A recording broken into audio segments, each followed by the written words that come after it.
Hello. Wikipedia's picture of the day, March 10, 2024.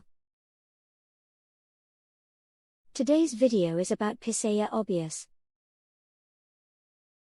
Picea abies, commonly known as the Norway spruce, is a species of spruce native to northern, central and eastern Europe. It has branchlets that typically hang downwards, and the largest cones of any spruce, at 9 to 17 centimetres, 3.5 to 6.7 in, long.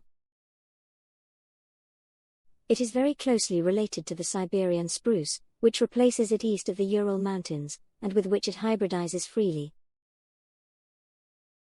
The Norway spruce has a wide distribution of planting for its wood, and is the species used as the main Christmas tree in several countries around the world. It was the first gymnosperm to have its genome sequenced. This young female Norway spruce cone, with a length of 43 millimetres, 1.7 in, at the time of pollination, was photographed in Keila, Estonia.